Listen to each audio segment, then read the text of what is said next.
The arrival. The trip was supposed to be our last great adventure before life pulled us in different directions. 5 of us, Ryan, Jake, Sam, Emily, and me, Daniel, had been inseparable since college, bound by years of shared experiences, drunken mistakes, and midnight confessions. But with jobs, relationships, and responsibilities creeping in, this would likely be our last time together like this. So we chose the most isolated spot we could find, a stretch of dense forest deep in the heart of Washington, far from civilization, where the air smelled of pine and the only sounds were those of nature itself. It was supposed to be perfect. We arrived just before sunset, the golden light filtering through towering trees, casting long shadows over the forest floor. The drive had been long, the last few miles nothing more than a narrow dirt path that jostled our packed SUV until we found a clearing big enough to set up camp. The isolation was intoxicating, thrilling even.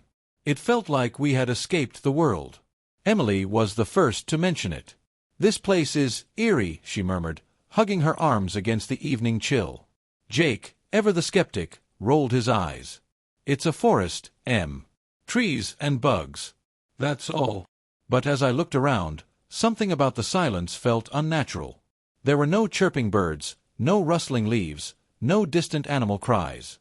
Just quiet. The kind that settles heavy on your chest. I shook it off. We were just overthinking it.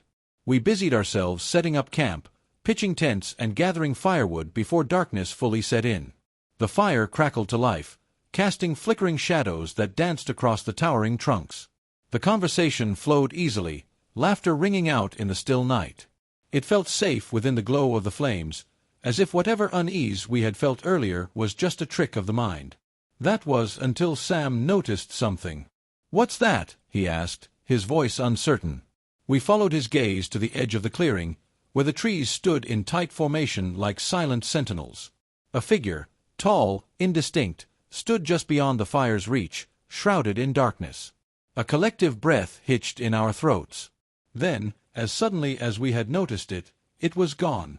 A nervous laugh bubbled from Jake. "Okay, that was weird."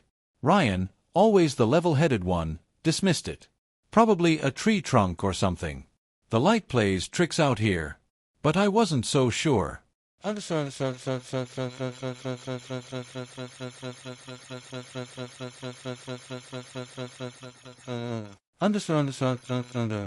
first night. We tried to shake it off, but the atmosphere had shifted. The fire didn't feel as warm, the laughter less genuine. The silence beyond our little circle of light felt oppressive, like something was lurking just out of sight. Still, we forced normalcy, talking until the yawns became frequent and the chill in the air too sharp to ignore. One by one, we retreated into our tents, zipping ourselves into thin walls of fabric that suddenly felt insufficient. I lay awake long after the others had drifted off, listening. Something was out there. I could feel it. A soft crunch of leaves. A whisper of movement. Then, the unmistakable sound of breathing. Low. Raspy. Just outside my tent. I stopped breathing, my pulse a frantic drum in my ears. I willed myself not to move, not to make a sound. The breath came again, closer this time, as if whoever, or whatever, it was leaning right against the thin nylon barrier that separated us. Then, nothing. The silence stretched, and I dared to exhale, convincing myself I had imagined it. But morning told a different story. The footprints. The first thing I noticed when I crawled out of my tent was the look on Emily's face. Pale. Shaken. Eyes locked on the ground between our tents. I followed her gaze, and felt my stomach drop. Footprints. Not ours. They circled the camp, stopping at each tent as if someone had stood outside, listening. Watching. And then there was the symbol.